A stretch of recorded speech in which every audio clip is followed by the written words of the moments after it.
There are a variety of disciplines that sit within the healthcare science profession. Medical illustration is one you may not be aware of. In Swansea, we're made up of specialist illustrators, photographers, designers, animators, and filmmakers. We do a lot of filmmaking in medical illustration. We interview patients and staff to help tell stories that engage and educate people. We share stories to raise awareness of medical conditions and treatments.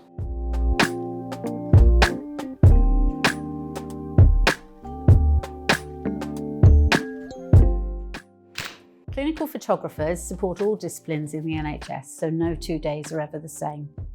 We work closely with other healthcare teams, providing imaging to help record conditions, monitor progress of a disease or treatment, and in some cases diagnose.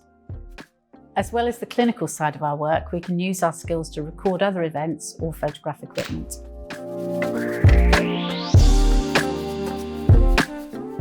As a media developer and animator in medical illustration, there's a variety of work within my role.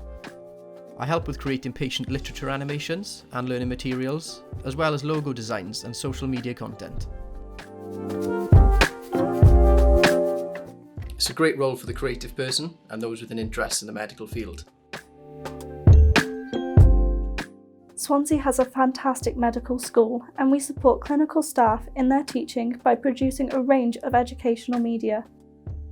This extends to creating illustrations for scientific journal submissions, textbook chapters, and conference presentations. We also break down complex scientific or medical concepts to help patients understand them so they can make more informed decisions about their treatment. In response to the COVID crisis, we employed our knowledge of 3D technology to help create 3D printed respirator equipment to mitigate against potential shortages. We recently started creating immersive 3D environments using VR headsets. It's a great time to be a medical illustrator, and we offer a stimulating career for those with the right passion.